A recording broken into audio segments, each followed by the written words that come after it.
This is EWA Radio, the official podcast of the Education Writers Association. I'm public editor Emily Richmond. You don't have to go far to find the current culture war surging over what and how students are being taught about race and racism in the nation's public schools. The biggest brouhaha is over an academic concept known as critical race theory, but in truth, it's actually almost exclusively found in higher education coursework. Today's guest is Minta of Mississippi Today, who took readers inside that state's only CRT class, and she's here to tell us what she learned and how the class has changed the life of at least one law school student who is rethinking some of her political beliefs and perspectives. Molly, welcome to EWA Radio. Thank you so much for having me. Let's start right at the top with the definition. What is critical race theory? Very simply put, it's essentially a framework that looks at legal institutions in the United States and how they impact racial minorities. So it can be used to kind of understand and deconstruct laws and policies that are seemingly intended to end racial discrimination, like Brown versus Board of Education, but in some ways actually end up perpetuating those inequities. And it has a long history. It goes back to the 1980s with this one sort of former lawyer for the NAACP Legal Defense Fund named Derek Bell, who then went on to become a professor at Harvard Law School. And it's sort of his writings that kind of like jump-started this theory. So critics of CRT say that it frames minorities or Black people specifically and other people of color as victims and white people as these inherent villains. But proponents of this philosophy say it's really a lens through which to consider different things. Like, for example, if you come from a family that was never allowed to own land, you may not have inherited wealth, and that may generations later impact whether or not you get a bank loan. Yes. Critical race theory, it definitely rejects that kind of essentialism. And its focus is really not so much on individuals, but more so on systems of oppression. So it wouldn't necessarily say all white people are oppressors and all Black people are victims, but rather it would sort of seek to look at the classic kind of metaphor would be Maya Angelou's bird in a cage. So it wouldn't really be looking at the bird, but it would more so be looking at the cage and kind of trying to understand how the cage works to keep the bird inside. How did this story land on your desk? So Brittany Murphy had actually sent my editor-in-chief, Adam, her letter, and then he assigned the story to me. And tell us about Brittany Murphy. She, I think, has an upbringing that's pretty familiar to a lot of people in Mississippi, a lot of white people in particular in Mississippi. She grew up in Rankin County, which is one of the 3 counties that are outside of the state capital.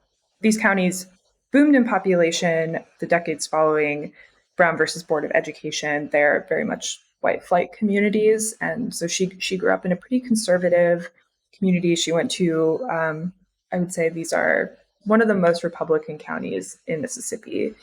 And even going into law school now, like a decade removed from high school, still most of her friends are conservative white people.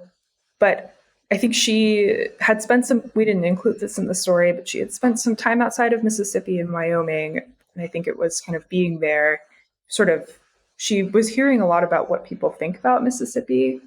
And I think kind of getting that outside perspective opened her eyes a little bit and made her maybe a little bit more critical when she did come back to Mississippi about what it was like here. Brittany was obviously ready to talk to people about this experience. She wrote a letter to your editor, but she also sent a letter to state lawmakers. What did she say? She mainly been in the class literally for a week when she wrote that letter. She sort of underscores how she feels like in Mississippi, this vote coming down to party line, she was mainly trying to encourage the lawmakers on the House Education Committee. What she writes in her letter is to vote with their conscience and not with their party.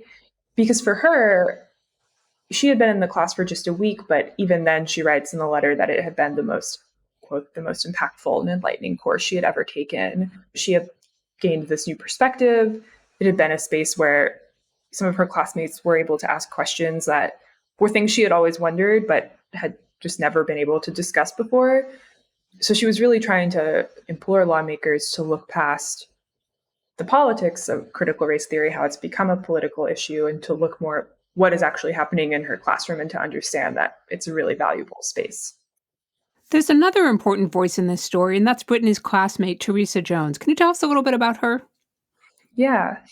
Teresa, her story parallels Brittany's in a lot of ways that I think was really interesting. So Teresa grew up in the Mississippi Delta.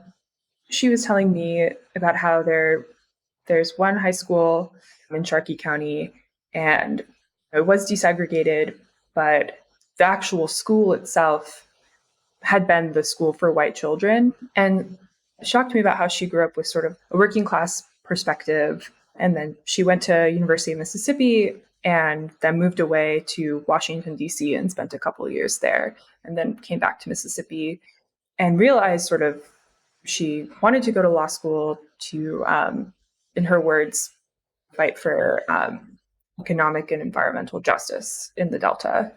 So yeah, but she came back to law school kind of with like a mission. She knows what she wants to do when she leaves, and taking this class on critical race theory, she took it because she was sort of curious. She knew the session lawmakers would probably introduce a bill to try and ban critical race theory, so she felt like this was maybe her last chance to take a class like this. But I think she also knew, for what I want to do with my future, this class will help me will expose me to ideas and help me think through the different things I should be thinking about if I want to pursue this kind of law.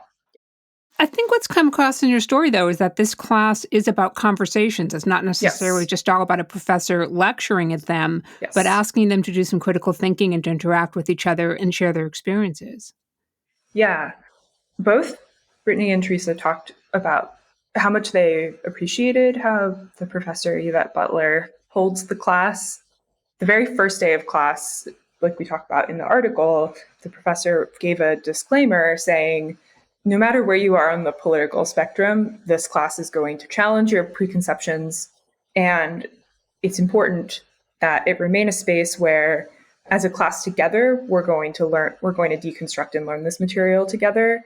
I didn't put this in the article, but something I thought was really interesting was Brittany was telling me that the professor Butler had said, I don't want to hear you guys like whispering about another student after class. Like, I want us to, everyone to kind of leave things on the table in the classroom, to use this as a space to like try to understand this material and challenge other students, but in a way where we're all kind of assuming that we're acting in good faith and working to learn this material together.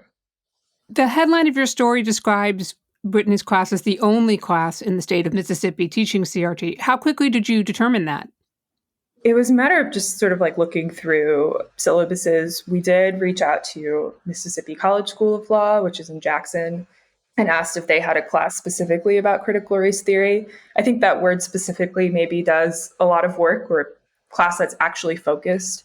There are certainly classes in undergrad and at the graduate level that touch on aspects of critical race theory. I mean, I went to University of Florida for undergrad, and I was an English major, and I took a class on critical theory, like literary theories to kind of use to analyze texts. And we read Kimberly Crenshaw's The Law Review article where she coined the term critical race theory. So I wouldn't say it's like the only class that like teaches some of this material, but this is the only class that is solely and specifically dedicated to learning critical race theory. You've also reported that some Mississippi lawmakers have put forth legislation to ban the teaching of critical race theory. Who's behind that? It's really interesting. Last year, there's a conservative, they call themselves free market think tank based in Jackson called the Mississippi Center for Public Policy. And they had put out a report that kind of purported to show how aspects of critical race theory were being taught in K-12 schools and also at university and college level. They had talked about like some teachers reference like the Zinn Education Project in their materials. And at the end of that report, the Mississippi Center for Public Policy had put model legislation that is very similar to the one that was created by Christopher Rufo at the Manhattan Institute. So we're kind of seeing an ALEC type situation play out, but not fully. So at the start of this legislative session, there were several bills that were proposed that were all a little different. And only one made it past the first committee deadline. That's SB 2113. And that bill was introduced by Senator Michael McClendon, who has said that he worked with the Mississippi Center for Public Policy to create it. It's not exactly similar even to the model legislation that they put in their report. That's the only bill that we kind of currently have alive. There are some other, I think sort of what people are looking at this juncture is the Senate bill is now in the House, and is the House going to try to Trojan horse the more detailed and specific language from the bills that have died into SB 2113? And I don't know as much about those bills as I do about SB 2113, but there's an aspect where this bill is related to a very specific effort by a conservative think tank in Mississippi, but it also kind of comes from this one senator. Was it difficult to get people to talk to you for this story? I mean, outside of the folks who had reached out to the media or who were representing special interest groups? No, not for this story. I think it was kind of just a very lucky situation because we're local reporters, and kind of how it happened was Teresa had known our editor-in-chief, Adam, from undergrad, and the critical race theory class, they have a group chat. And so when Brittany kind of told the group chat, I wrote this letter, Teresa was like, well, hey, I know some journalists and I think you should send it to them. So they were both like, I think, very ready to talk to me. One thing I did do was we were going to talk on like a Tuesday night, and she sort of said like, actually, could we talk tomorrow? And I was a little worried that she was going to like renege on the interview. And she had wanted to talk to Professor Butler about, would it be actually strategic for me to talk to a journalist? Like, would I be hurting any efforts that university might take as a whole to try and speak out against this legislation? But I didn't know that on Tuesday night when Brittany sort of said, hey, can we actually talk later? And what I told her was, I understand we're in a small state and everyone knows everyone here, and there are a lot of ramifications by speaking out. And I think this is kind of like a classic reporter tactic, but I was like, I can take a bunch of steps to make you feel more comfortable talking to me. Like I can read you back your quotes before we publish. We can initially agree to talk off the record before talking on the record. And Brittany didn't end up needing to do those things, but I think part of what made them, both Brittany and Teresa, comfortable talking to me was that I tried to give them as much control as you possibly can give a source, or as much power as you can possibly give a source that you're going to end up writing about. Let's say that this law actually passes and becomes law, it's found to be constitutional and it's upheld. How much would change in Mississippi's schools? I mean, how much freedom right now do faculty have to talk about sensitive or controversial topics in their classrooms? I can talk more so about higher ed than I can talk about K-12. We do know that a lot of people are saying they've noted that this bill, SB 2113, the bill that is still alive, is very vague, and it's sort of hard to see on the K-12 level what it would actually do, mainly because the Mississippi Department of Education has repeatedly said critical race theory is not being taught in K-12 schools. But at the higher ed level, because it's so vague, it's so hard to tell. A lot of it is going to be in how the bill, if it passes, which it probably will, but how it gets enforced, and I guess what the final version of the bill looks like. I think it really depends on like the institution. You know, I've had professors from the HBCUs talk very freely about critical race theory with me, and we even saw the faculty senate at Jackson State University was the first to kind of put out a resolution opposing these bills, calling them attacks on academic freedom. The University of Mississippi, which is sort of thought of as like the flagship university here, I think can be a little more difficult to kind of assess how much freedom faculty have, because theoretically, if you're tenured, you have all of the academic freedom that comes with being tenured. But there have been a couple of things that have happened in the last few years that I think have in practice made it a lot harder. So I started covering higher ed in Mississippi about almost exactly a year ago. And a lot of this stuff happened right before I came here. There's a couple different professors who have been outspoken about the University of Mississippi, its history, which has at times has been like very racist history, to be frank. And the institutions of higher learning, which is the board that grants tenure, there was Professor Garrett Felber, who had held this prison abolition conference at University of Mississippi, who then later was fired sort of under circumstances that made a lot of professors feel like it was kind of retaliatory for how outspoken he had been. And what happened kind of sent chills through a lot of professors, where I think now many people self-police if they're not tenured. So I would say it's sort of hard to assess that. I think there are some people who feel pretty comfortable being outspoken and others who do feel a little more uncertainty or fear about it. We're talking with Molly Minta of Mississippi Today about the Magnolia State's only dedicated critical race theory class. Don't miss an episode of EWA Radio. You never have to. You can find us on your favorite podcast app. And thank you to everyone who has taken a moment to rate us on iTunes. Your support and your feedback are helping us to grow. Molly, you've also done some solid reporting recently, keeping tabs on how Mississippi is spending its federal COVID relief dollars. What's the big takeaway on where those dollars have gone? We can kind of tell broadly, most of that money has gone to replacing lost revenue for the universities. A little over 60 million of that money has gone to lost revenue. My story, so it had kind of started where my editor and I were like, we really need to look into these HERF dollars because nobody else is going to look into it if we don't. And I had covered this a little bit. I had known that all the universities are required by the U.S. Department of Education to post quarterly spreadsheets on their websites that itemize how they spent the money, that include a little description of where that money went. So I had sort of kind of was just like, yeah, I think it should just be a matter of collecting all those spreadsheets and tallying them up, and then we'll be able to see. And it ended up not totally being that simple. There were some universities that hadn't posted those spreadsheets online. And then there was also this kind of big question of the US Department of Education. It maintains its own database of how the money was spent. And that database doesn't align with the quarterly reports really at all. Not only are the totals different on the US Department of Education's database than they are on the quarterly report, like the total dollars spent, the US Department of Education's, it's called the Transparency Portal, which I ended up finding kind of ironic that it was called the Transparency Portal.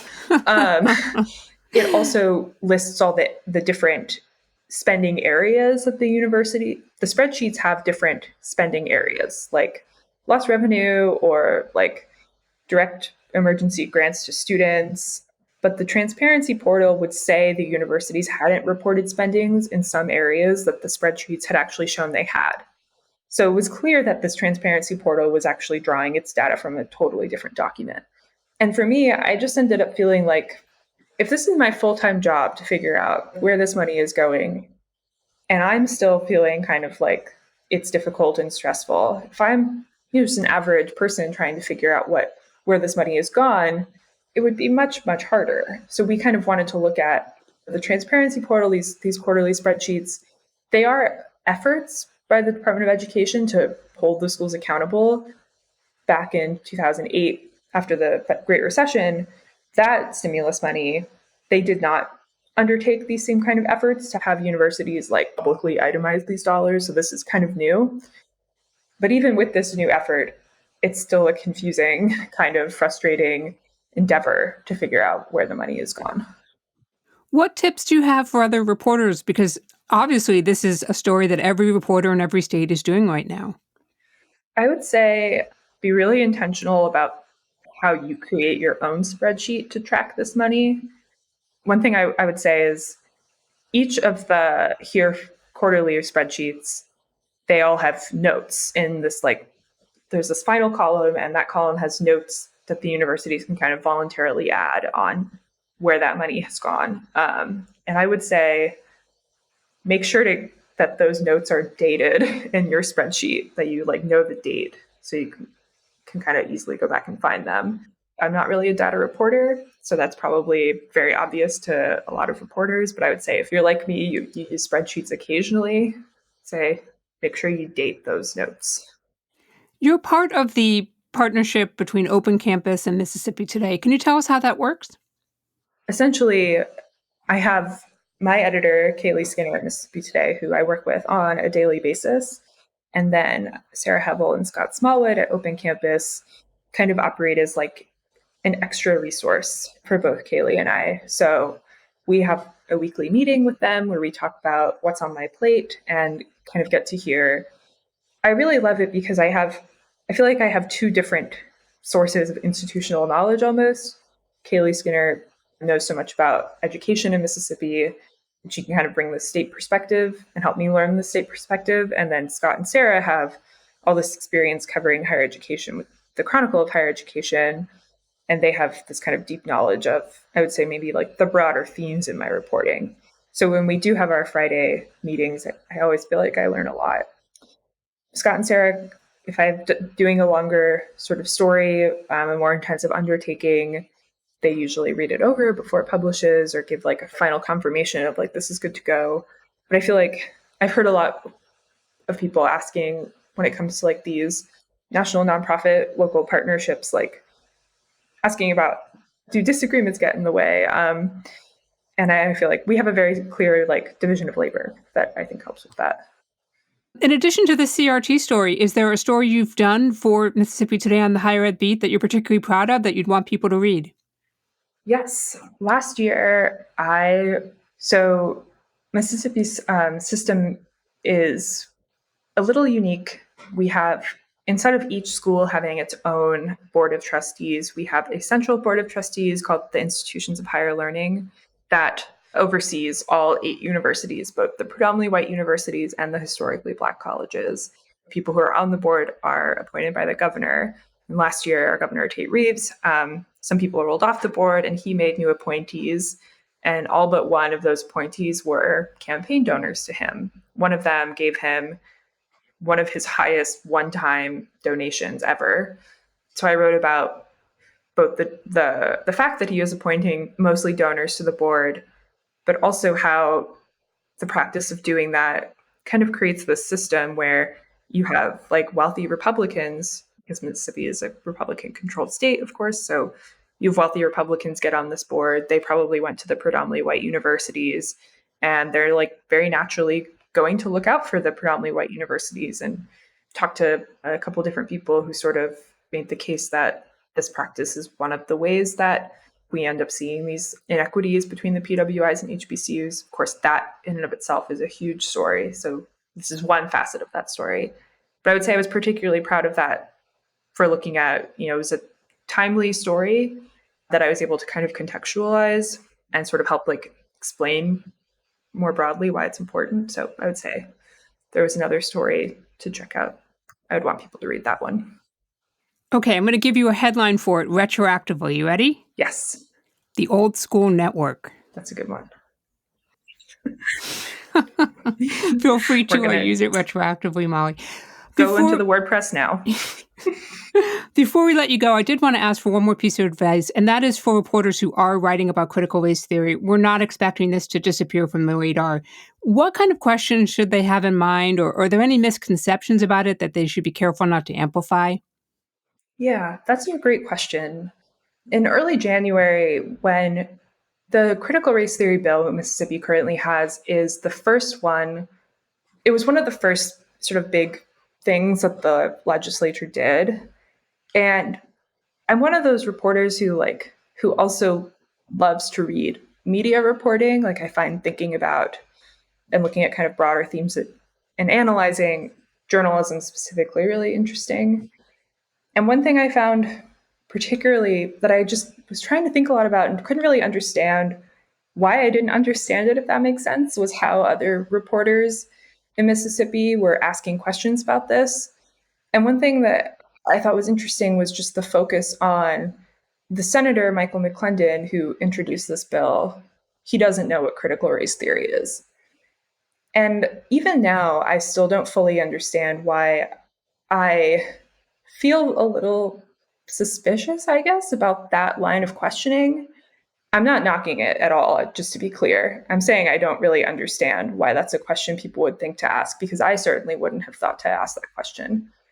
And I guess it is important. It's important to define this theory for sure. But I feel like there's an underpinning to that question that is interesting. And I would say that one thing that I have found kind of useful is just if people who are against critical race theory knew what it was, would it really change their minds about this? And I don't quite know. And I think Brittany's story maybe illustrates that it's definitely possible that learning specifically what this theory is would change their mind. She actually shared this great story with me that her dad, who we quote in the article is calling critical race theory a ridiculous concept, actually gave her a call a couple of days after the story came out and told her that she should go and do a CNN interview because now he thinks that lawmakers shouldn't pass this bill. And so he wants her to keep speaking out about it. So maybe that question does kind of get at something important that can change people's minds. But I feel like what I wanted the article to kind of do in some way was rather than say oh, the way some conservatives are responding to critical race theory and talking about it as something that just makes them feel white guilt, rather than treating that as a red herring, kind of take that as at face value and treat that really seriously. And sort of, I would say that there's a really complicated, interesting things to think about in that question alone of it's not necessarily just a misunderstanding of critical race theory, although it kind of is. There's something much more deeper to what conservatives say they think critical race theory is that is interesting to probe. Molly Minta covers higher education for Mississippi Today in partnership with Open Campus, a nonprofit news organization that focuses on higher ed.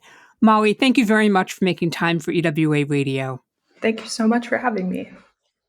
And that wraps up another episode for us. If there is a story or a reporter you want to learn more about, drop us a line with radio@ewa.org.